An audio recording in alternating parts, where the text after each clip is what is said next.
Ne se cilën herë që vim, po e ripërsërisim disa herë tashmë, po vim për të votu, për të konstituu kuvendin, për derisa po kemi mos pjesëmarrje në votim të përfaqësuesve të partive të deri tashme opozitare. Edhe një herë po e ripërsëris që kuvendi është institucioni më i lartë në të cilin forcat politike maten me besimin që cilin na ka përcjell sovrani, dhe për atë besim të cilin ata e kanë në numër, mund të përdorin për të rëzu një propozim i cili është prezentu, por jo për të mos të deklaru fare për atë propozim e para. Dhe dyta, me të vërtet nëse kjo situatë vazhdon në një formë amullije të paqartë, atëherë po të regon që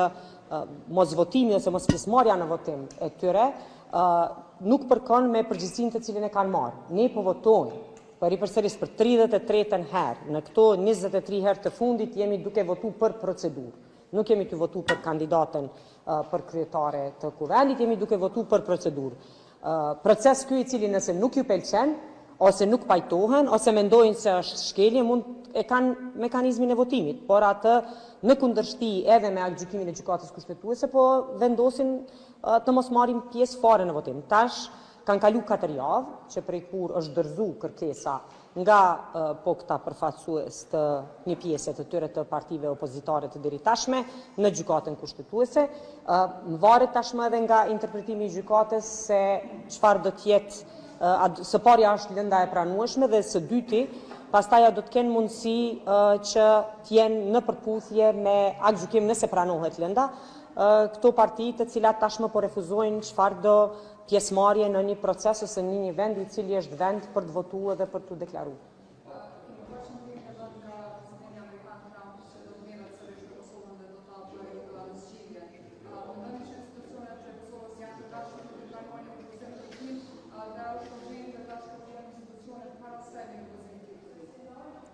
Shtetet e Bashkuara të Amerikës mbeten pa kontestueshëm partneri më strategjik i Republikës së Kosovës gjatë gjithë historisë së vet, edhe gjatë së tashmes dhe të ardhmes. Aktualisht bashkëpunimi ynë është më i ngushtë se kur, në veçanti në fushën e mbrojtjes, siç e kemi parë. Janë pak shtete të botës në administratën e re të presidentit Trump që kanë një marrëveshje siç e kemi ne tashmë sa po shkthyer ministri Maqedonci nga Shtetet e Bashkuara të Amerikës në fazën e tretë të procesit të transformimit të forcës së sigurisë së Kosovës në ushtri të Kosovës, që e tregon edhe përkushtimin, edhe angazhimin ton si shtet e natyrisht edhe si institucione në një partneritet të tillë.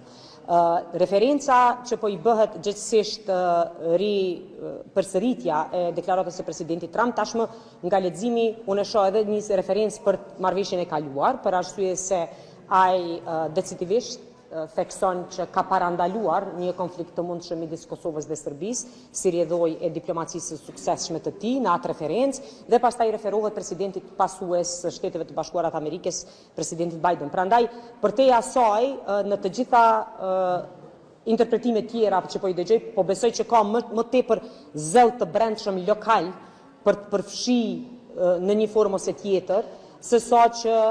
kam pa referencë të saktë në raport me ngjarjet në Kosovë. Sot e dëgjova deri tek interpretimi se presidenti ose administrata, presidenti Trump ka bërë thirrje për konstituim të institucioneve. Jam mëse e bindur se me krejt çfarë po ndodh në botë,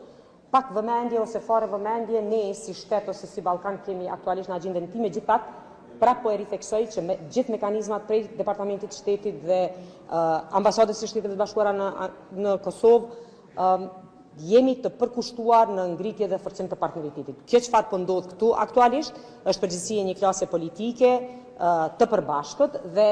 të përdoret një deklaratë e presidentit Trump në luftën politike të brendshme më duket paksa absurde.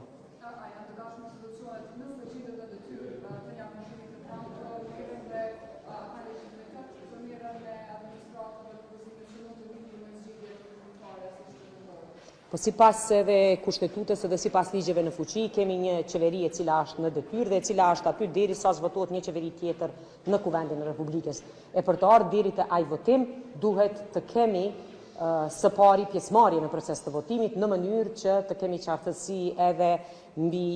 forcën politike të secilit grup parlamentare, gjithashtu edhe konstituimin e institucioneve. Ju falenderit.